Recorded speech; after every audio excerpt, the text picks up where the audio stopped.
Hello, welcome to University of Pattern Drafting. My name is Umo. So it's the weekend, and I just thought we should try out a fun pattern drafting practical. So this is the dress that we're going to be drafting the pattern for, and I hope this is going to be as much fun for you as it actually was for me. So here is what I drafted. This is the result of my pattern drafting.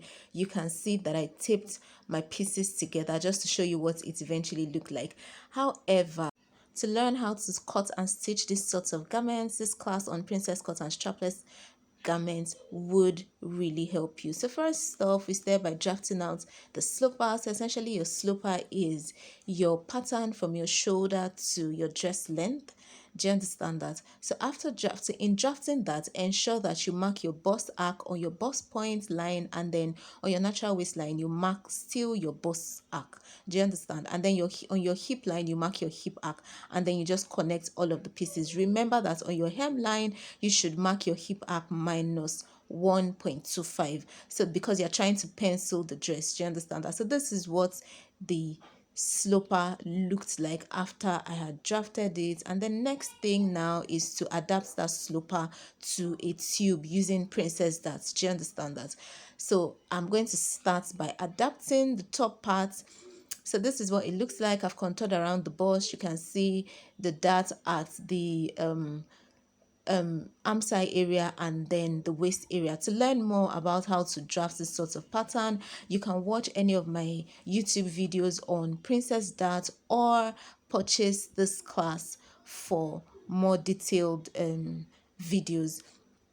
So having contoured around the bust, remember to also impute your side darts, and then notice that we drafted the tube pattern to stop at the underbust. So it starts at 6 inches from the shoulder and it stops at the underbust length, which was 13.5 inches. Do you understand that? So this is what the pattern looked like after I had drafted it. Also notice that I imputed the side dart. Can you see that? So your side dart is derived, the width of that side dart is derived by subtracting your back half length from your front half length. Do you understand? So mine was 0.75 inches.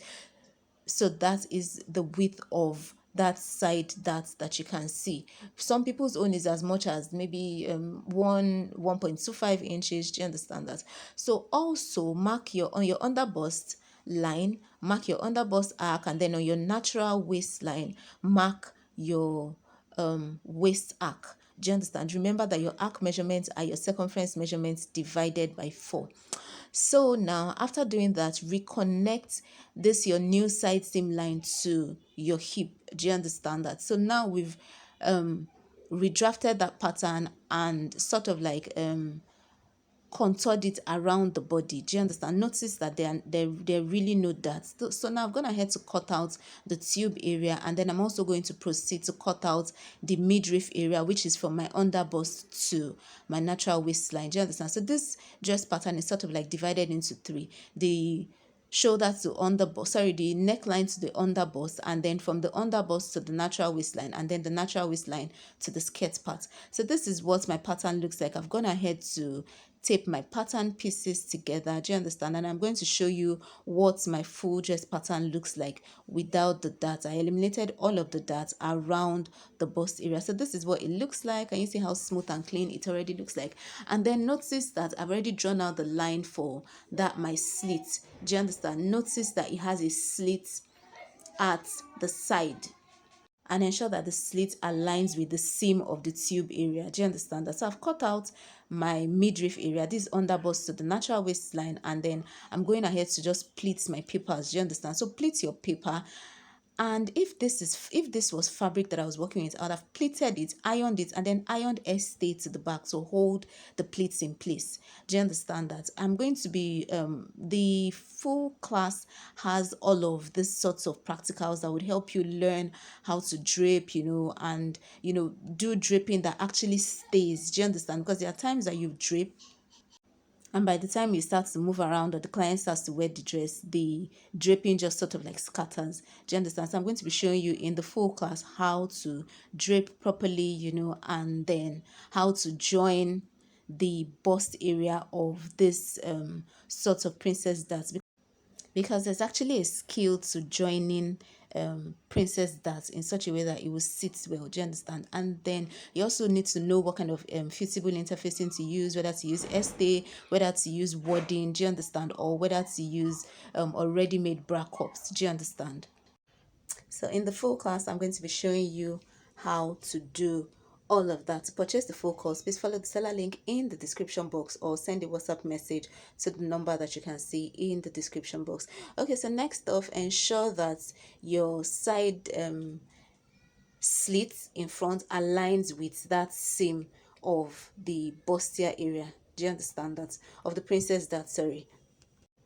Also notice for the pleats at the skirt area, remember that it is slightly sort of like slanted. So after pleating, when you're placing it on your main skirt fabric, slant it a bit. Do you understand? So it gives that slanted look, but the one on the midriff area doesn't need to be slanted because that one is actually straight.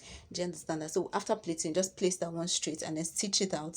Do you understand? So this one, place it straight, stitch it out. Remember that there's a seam at that side. I remember that it must align with the seam on the princess cut seam. Do you understand that? And then after doing this, you can now proceed to attach all of your pieces together after gumming your pleated fabric onto the body of your dress. Do you understand? Join the tube to the underbust, the midriff area, and then join that to the skirt part so that you can have your full dress. So this is essentially what the full dress looks like. I'd already gone ahead to also tape the tube area together. So this is what it looks like, just nice and smooth. So I hope that this was a pretty easy practical for you, and I hope you had much fun, and then you also learned a lot in the process. To find out more about the stitching and the cutting aspects, you can purchase this course. And then I also wanted to mention that our masterclass on dinner gowns and dripping will be coming up on the 3rd of September, and this class is going to be the bomb. You can already see from the course outlines. If you're one of those designers that have been desiring to be able to create masterpieces, like top designers like